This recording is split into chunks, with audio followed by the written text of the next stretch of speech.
Fredericksburg is it's a town that a lot of small towns aspire to be like. Welcome to Everything Real in Fredericksburg. From local government to economic development and real estate. If it's happening in Fredericksburg, Texas, we talk about it. Now your host, Leanne Bailey. I'd just like to start by saying the purpose of my podcast is really just to get on a locals level. Fredericksburg's very a tourism town. We have a lot of visitors come out to the hill country. But we don't always talk about what it's like to live in Fredericksburg. So I want to have a special welcome to Ken Cooke, the editor for the Fredericksburg Standard newspaper. Thank you. Ken, I'm so excited to have you here today because you're all-knowing. You know everything about what's going on, or so I've heard. That's not true, but we hear a lot, and we report most of it, but not all of what we hear. Thank goodness. Yeah, that's probably true. Most people some of our listeners may not know, you're really our only news source in town. We don't have, I shouldn't say that only, but we don't have a news channel. We do have radio, but the weekly newspaper is a big deal. We are probably the leading news source. I don't mind saying we're the ones that, cover the governmental meetings like your husband goes to and school board and things like that. And then we put a lot of resources into just telling stories of people that live here, the feature stories and business stories, people starting new businesses. And so anyway, it's exciting. It's a great market. We've expanded our product line to where we're not just a newspaper. We're redoing our website right now, and we have magazines that kind of some of them cater to visitors, and then others of them are like Rock and Vine. It's more of a lifestyle and kind of wine focused magazine. And so we have things that try to appeal to a variety of people, and not just the people that have been here for 6 generations. Right. Yeah. And I've been here going on 12 years, but I always joke that I'll be considered a local in 5 more generations. I think we all have agreed that's when Clinton and I first got here, someone said, well, one of these days you'll earn your locals papers. And so I'm still working on that after 10 years. Right. So speaking of that, tell me a little bit about you and your family. Where did you move from? What brought you to Fredericksburg? Obviously you said you've been here 12 years, but tell me the journey. How'd you get here? Yeah. Well, my hometown is a little place called Rockdale, and it's about an hour northeast of Austin. So we're kind of directly opposite of Austin on the opposite side of Fredericksburg. And it was a small town, just like Fredericksburg when I was growing up. It was a healthy little town. And my family has owned the newspaper there for 4 generations. So my great-granddad bought it, and then my granddad ran it, and my dad ran it. I was there for a while. And then my sister and I were trying to run it, and our town was mostly a one horse town. We had a big giant aluminum plant there by Alcoa that was run by them, and they closed in 2008. So 2010, we could tell the writing was on the wall, and so we needed to find other things. And a little bit later, I had the opportunity to come out here. And Fredericksburg had a great reputation already. I knew the previous owners, Terry and Kathy Collier, and they're great folks. And they were very supportive of me coming out here. And so ended up coming here January 1st, 2012 was my first day. So, wow. Yeah. Well, that's it doesn't seem like it's been that long, but it has, Ken. I hate to tell you that. Yeah. Well, I want to talk to you about the newspaper side, but I really want to stay on the personal side just for a little bit and get to know your perspective about Fredericksburg. What do you guys love the most about Fredericksburg? What is something that if someone were to move here, what would you tell them? Well, I've had the opportunity. I was a musician before I went back into publishing, into the family business. And so I got the opportunity to travel a lot, went to a lot of cities and, different countries and things like that. And so I just love the energy that's in Fredericksburg. It's not a sleepy small town. And I've told people that for years, and it has changed a lot just in the, decade plus that I've been here. But I just love that, there are all the amenities and things you can enjoy. They're more like big city things. And most everything you want, where you would normally have to travel to San Antonio or Austin, you can find here. Right. And so, I love the wine industry and the people that are moving here and bringing new energy with that. just tons of investment. A lot of the new businesses on Main Street and beyond, they bring a lot of new energy and just neat things. It's just a neat place to be, and it's an energetic little market. And that's what I really love about it. Yeah, absolutely. I like during the week, it has a little bit of a sleepiness or a quietness that I enjoy, where you do feel like you're in that small town. But then I like how it does pick up on the weekends, because it's exciting. I like to see, like right now during spring break, there's so many visitors, and it's a little frustrating at times, but at the same time, it's like, wow, they choose to come here, and it's a lot of fun. Well, I just wrote in the paper that came out today, we're, tourism and a lot of visitors coming to town. It may have its hassles, but I mean, we're very fortunate to have them in the ultimate scheme of things, because they bring far more benefits, and there are many, many small towns, including my hometown, that would kill to have our problems. Yeah, absolutely. I mean, Clinton and I, my husband, we used to visit here, which when I sell real estate, I'll ask people, how do you find out about Fredericksburg? And normally that's the case. They would say, well, we used to visit and we loved it so much that we knew this is where we wanted to retire to. Exactly. Yeah, we have a lot of people that have visited a time or two, and they'll get a 3 or 6 month subscription to the paper to start keeping up with it, and then eventually decide to move here. So it's it is a very unsmall town like small town. Yeah. You're going to have to get that on a quote, kid. Put that on a t-shirt. Well, one of the things I love, you and I kind of live in the same part of town, and we generally walk down North Cherry, and I love seeing my neighbors walking and getting out. And that's one of the things when I moved here that I loved about Fredericksburg is people outdoors. And I know y'all's office is kind of on the west side of town, but still see a lot of foot traffic walking up and down. And even during the week, just locals walking dogs, and in the mornings when I go to work, people. Yeah. It is really neat. I like to jog, and and I see you in Clinton walking every now and then, and get to say hello. And I love the wellness center, since they've redone it, and I'm to rejoin that. So, and then we have a real active tennis association too. I was a college tennis player, and so I still really love to play. And I remember praying the first time I went out here, because I had just moved from a town where there weren't very many good players. Please let there be some good guy players. And sure enough, we have some real good competitive matches still, even though we're all a little longer in the tooth. I had no idea. I didn't know you were a tennis player. That's cool. Yeah, love it. Have you moved into the pickleball craze, or there's kind of a fine line, right? You're either a tennis player or a pickleball player. Yeah, we like to make fun of the crossovers, but no, pickleball's great, and I love seeing everybody out there, and I can tell they're super competitive, like we are on the tennis court. Yeah. Oh, you tennis guys burn those lights down at the park till the late hours.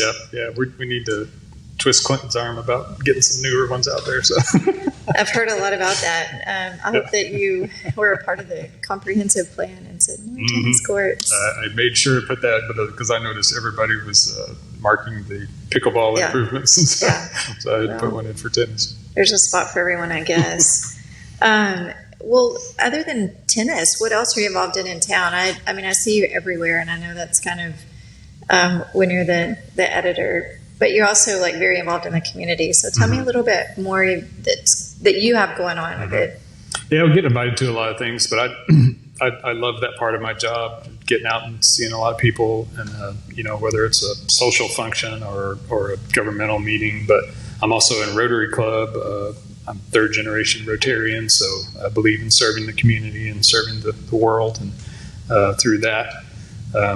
And we were just visiting before we went on air. My son was a Rotary Exchange student, so we have taken advantage of that program. I'm on the Chamber of Commerce board, just got on that in January, and so that's another way to serve the community, and I think it's important for the paper to have a presence on that board, and they do a great job here of serving their membership.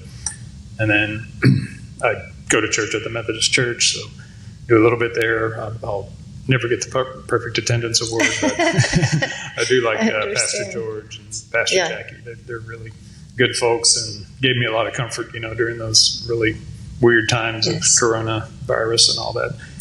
And then I was on the board of Enchanted Rock, Friends of Enchanted Rock, for about 7 or 8 years, but I had to roll off just to be able to pay attention to my kids. Yeah, I understand that can be a big job. Yeah, it's just a neat group. They're very dedicated, and they help do trail improvements and things like that out at the park that it either takes the state too long to fund, or they just don't have the funds for. So, yeah. But I love Enchanted Rock. It's just, when you want to get away from it all, it's a 15-minute drive from my door, and you go either walk the trail or climb up to the top, and it's a wonderful natural attraction. Yeah. So for the listeners that don't know, Enchanted Rock, tell us what it is, other than a big mound of granite. Yeah. Well, it's a big, huge granite outcropping, and we have about a 16, or I can't remember how big the park is, but it's a good, very challenging vertical climb if you want to go out there. And then there's also a 4 to 5 mile trail that goes all the way around the park. And so, whatever you feel like doing, you can get outside. It's a beautiful area.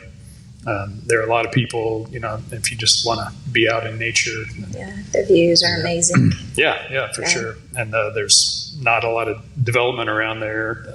And hopefully it'll stay that way, but that, everything is changing quickly. But yeah, it's just a real peaceful place. You go out there and just kind of turn everything off, and really love it. And Doug and the staff out there, they do a super job keeping everything up.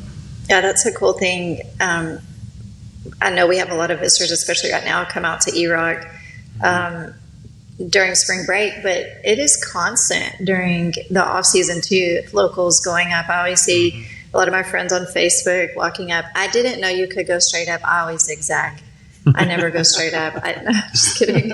It is hard to get up straight up. I have to really zigzag my way, to the top, but it's incredible. Yeah, it's very much a challenge, and you'll definitely feel your thighs the next day. Yeah.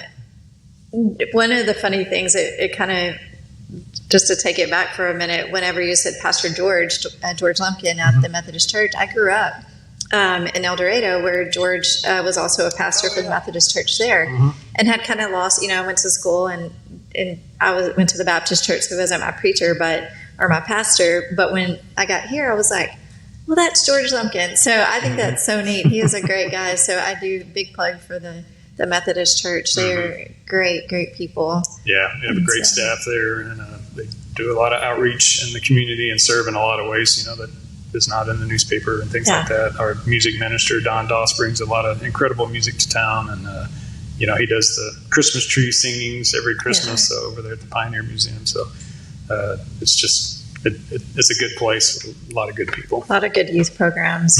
I think that's great. Yep. We've got a lot of good kids here that we need to keep busy, I think. What else you got over there? You got some notes? I was making some notes on the questions. As far as being involved, that's all I'm involved with. Is kind of a no-no for a publisher to run for office or anything. But, we definitely make our voice heard if we think something needs addressing. But anyway, it's just, it's a special place. I admire the business talent that's here. And, I don't know all the business owners, but there are some guys that are just, and ladies that are just super sharp and know their stuff and know how to appeal to a wide variety of people, whether they're on Main Street or not. And so I really admire the business climate we have. And don't you think that I think the new businesses that have come in over the last few years are still trying to keep the integrity of the town. That's what brought them here. They love that historic feel.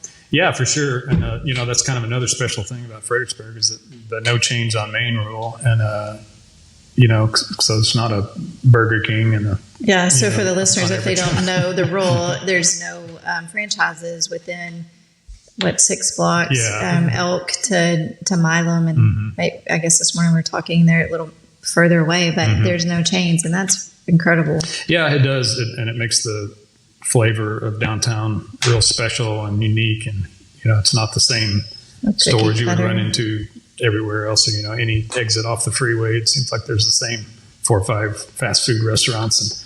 But Fredericksburg is really special. If you want some German food, you can find German food, and there's museums and just lots of unique shopping destinations down there too. Yeah, it's pretty incredible. We have the Nimitz Museum on Main Street. I mean, you can go walk in a shop and buy a nice blouse and then go next door and learn about General Nimitz. Yeah, that's another really special thing about town is, to have that facility, which is now affiliated with the Smithsonian, and the quality that it brings. It's just an amazing attraction to have in a town of, basically less than 14,000 people, I think. And then now we have 2 accredited museums because the Pioneer Museum just got nationally accredited this year. And which is still on Main Street too, just on the opposite side. Right. Yeah. So it's kind of bookended with these 2 really great attractions. So. Yeah. Well, one of my questions I like to tell people is, what memories do you have? I know you have 2 boys. They've both graduated, so you're all kind of like me, empty nesters. But whether they were with your family, what's like a standout memory about Fredericksburg that you might want a listener to hear? Something fun or memorable? Yeah, I was trying to think of something like that, and we loved the schools here and really thought they were quality. We lived in Victoria briefly in between Rockdale and Fredericksburg, and even that school system, kind of left a little to be desired. And but we were super pleased with the schools here,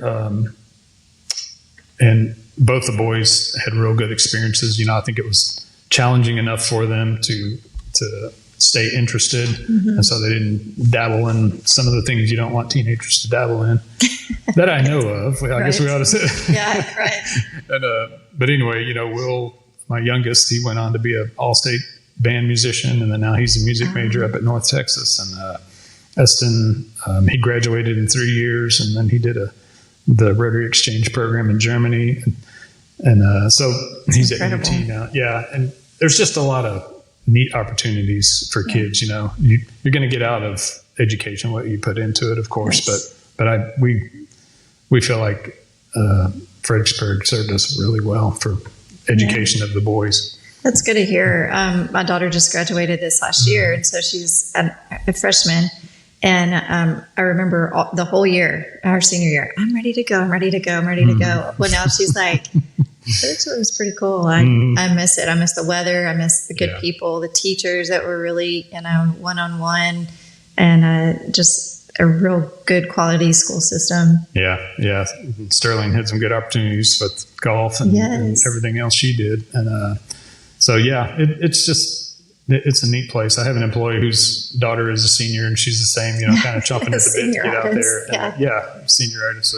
So I can't say I didn't suffer from that either. Can't wait. But she'll be at UT next year, and it's the world opens up to you when you leave town, but you also kind of learn to appreciate what was special about where you came from. Yeah, for sure. Well, let's talk about the newspaper a little bit. Once a week, every Wednesday. I know that's a big deal for you. I honestly, I'd pretty much figure out what day of the week it is based on the newspaper. I look forward to it. I love reading the newspaper. I know my husband's talked about how good a relationship you have with city folks and how well you report on the news that they're trying to get out to the community. Tell me, from your perspective as the editor, what are your goals with the newspaper?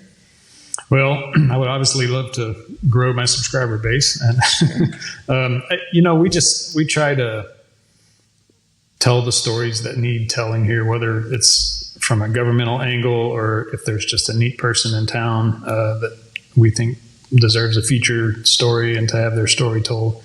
It's just about getting information out. There are different ways to do that nowadays, and we're revamping our website to try and make it a little more modern. It was time for a refresh, to be frank, and but just getting information out, and there's a variety of ways we do it. We have a daily email newsletter that goes out to. Yes, I love it. Yeah, we're up to almost 17,000 now on that. That's so amazing.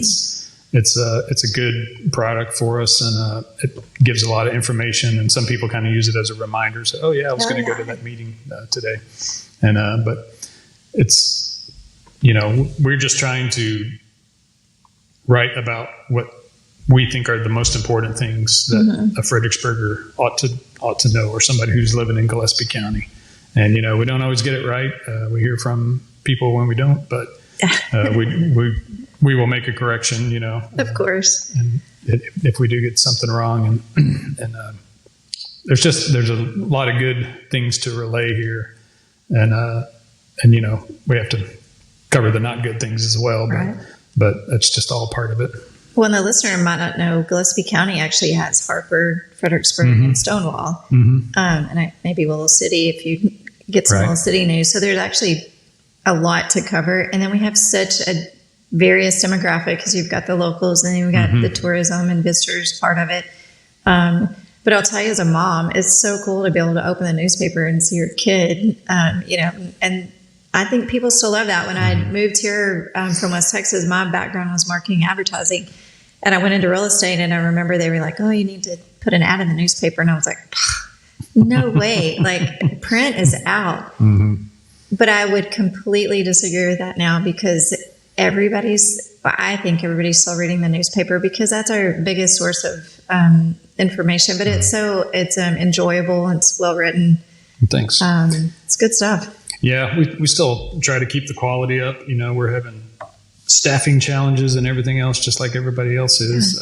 But when we do bring on a new reporter or something, we try to work with them and get them up to the quality level that we expect. I mean, we're the largest non-metro weekly in Texas, and both in terms of subscribers and page count. And so we're proud of that, and we want to keep that up. And quite honestly, I've always said I think the best small town in Texas deserves one of the best newspapers. So Amen. That's what we try to provide. I like that. So. Well, I'll tell you, if we don't run our ad one time in the week, people ask us, they'll call and be like, I didn't see your ad in the newspaper. So I'm telling you, if you want to advertise, you better do that in the newspaper, because it works. Because people really do. They'd say, we saw your ad and we think this about you. I won't tell you what they think about us, but no, I mean, people are watching. They do look at the advertisements, and it's a very important part of the newspaper. Yeah, I wouldn't spend the money printing them if people didn't still buy them. So. Yeah, that's great. Is there anything else as far as like the newspaper or personally that you think our listener might want to know about Fredericksburg, or if they were moving, what's something cool that you might, some insider details? I don't really know a whole lot of insider info, but we did the town celebrated its 175th anniversary. Yeah. I guess we did it over the course of a whole year, because it was right in the middle of coronavirus. And we put together a 180 plus page magazine that had a great timeline, and we told a lot of stories, and the staff we had just really worked a lot and put a lot of work into the history of it. And so we still have copies of that left over. I was going to ask if someone wanted to get a copy of that, I can get that from you at the office. Yeah, and it was just, it was a privilege to put it together, just because I know the history of this place is so special to a lot of people that have deep roots here, know, and then the people that don't have deep roots here, they all want to know about the history anyway, because it is a neat place. And, Fredericksburg is it's a town that a lot of small towns aspire to be like. Yes. And, that's one thing I always try to push, is just perspective. Because when you do travel around Texas and go to other small towns, you quickly notice that this place needs a little help. And, there's a lot of downtowns that aren't near as healthy as ours. And but even the places that aren't downtown, the people take care of their homes, and it's a real nice place to be.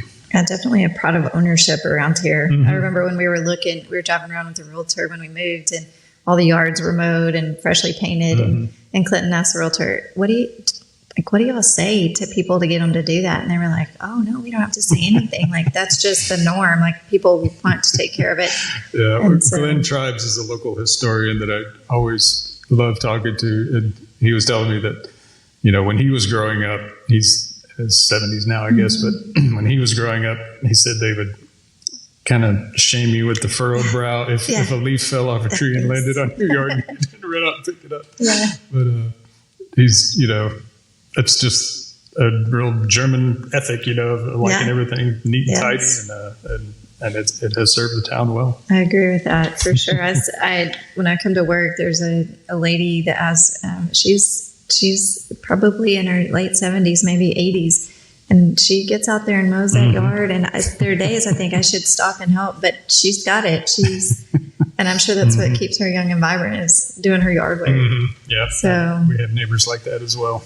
Ken, you talked about or wrote about in the newspaper your wish list for the community. I know we've got it pulled up and you've got it in categories, but I was wondering if you wanted to tell us a little bit about maybe your top 3 of that list, or just talk highlights on some of that list there. Well, this was just something I did at the beginning of the year, with the new legislative session starting and over in Austin. And, just we have a new representative and a new state senator. And so it's a chance to kind of begin again. And so I just addressed, I just didn't have room to get too deep into a lot of this, but just wrote about city development and, how it has cooled. I'm sure you've noticed in the real estate industry, but, I still think this area is going to be very attractive for buyers. And, I know the city's working with the county on county development, so it's not just kind of a Wild West thing like we had a story last week on that. Yes. And, with the legislature, I always tend to side more with local folks instead of Austin making all the decisions. But I'm glad to see that we have good relationships with Ellen Troxclair is our new state representative, and then Pete Flores is our new state senator. So hopefully they can carry the ball in some things that we want to see addressed. And this area has its challenges. You and I were both at a meeting this morning. They talked extensively about water needs, and then childcare options are huge. I think there's a huge opportunity with higher education. We have a Texas Tech campus here and a Central Texas College campus, and I think both of those could serve the community in ways we're not even thinking of right now. They are helping with workforce, and I heard that they have wine certification courses there, and I heard from one of the instructors that probably every winery in Texas has someone who has graduated from this local campus with a certification course. And so I thought that was just incredible. It is. And so the potential there is just amazing. And then Flavory Texas will just be an extension of that, with the training and additional things in the hospitality industry, things like that. I'm actually on the board for the University Center, and I cringe at the thought of losing that facility. So we really need to, keep feeding it resources and keep it active and keep it going, because it's an asset. Yeah. Oh, it's a huge asset. Yeah. And, I've lived in enough places to where I know that when you don't have higher education in your community, you're going to struggle with economic development. Yes. It just makes it so much easier. And, we're not struggling with economic development, but we don't want to just become a one-trick pony, as it were, either, and only be able to attract wineries or retail. But it makes it easier. I mean, you're making it so much easier for people to just get degrees in the work that's here. You don't have to go to them. I call it the mothership. They don't have to go to the mothership, the 4-year campus site and get a degree and housing and all of that. They can do it here and be working at the same time. Yeah, it's a huge asset, and I love the master plan they have out there for the facility. So hopefully all that will come to fruition. Yeah, I hope so. It'll be many years in the making, but the town's changed a lot in the short time I've been here, so it's going to be. It'll change even more over the next decade. I think you're right. Yeah. And one of the last things I said was just,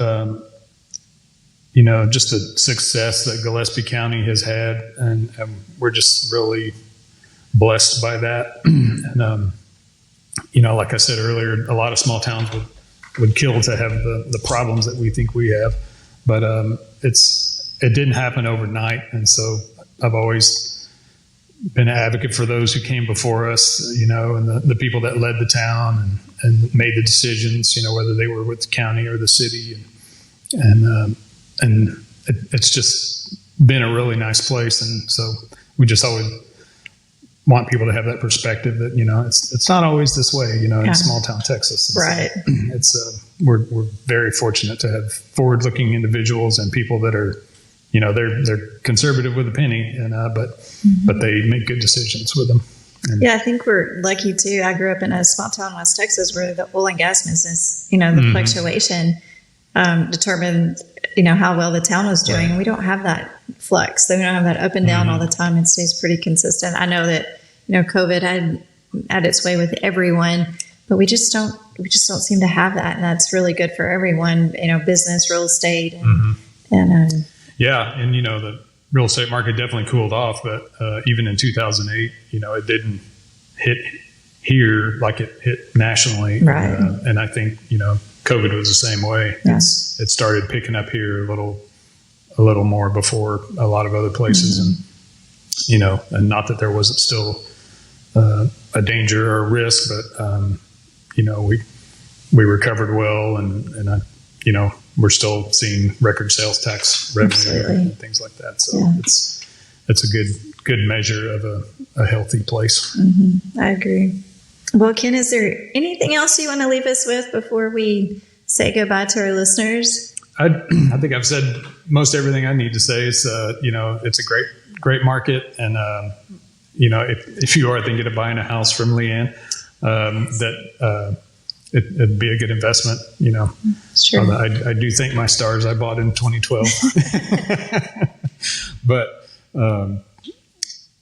this place will continue to be attractive and a great place to live. And but we were on the Southern Living top 10 small towns in the U.S. Right. List just recently, and so it gets a lot of attention, and the CVB does a great job, kind of pushing the message and marketing out to a lot of different channels. So it's just an exceptional place, and I'm privileged to be able to run the town paper. Yeah. Oh, that's awesome. Well, I love everything you do. If our listeners haven't subscribed yet, I encourage them to do so. If you're not advertising, I encourage you to do so because the return on both of those is great. Thank you for providing those stories to the community and to those of us that's the only way we get our news. Facebook and any social media outlet is great, but it's also not the same, and it's also not always accurate. Yeah. So I thank you for your work, and I know putting that paper out every week is a big job. So, and I thank you for being here today on a distribution day. So that means a lot to me. So we hope you'll come back again and talk about, as we keep moving through the year and let us know what's going on over the paper and in town and glad to with your family. It's it's a privilege to be here, and I appreciate working with your husband, Clinton, at the city. And I think they're doing a great job. Absolutely. Awesome. Well, thanks, you. Leanne. All right. Thanks for listening to Everything Real in Fredericksburg. Special thanks to Dixie Cope at Dankworth Dry Goods for providing our location. Get more information about the Fredericksburg area and contact Leanne at labaileyrealestate.com.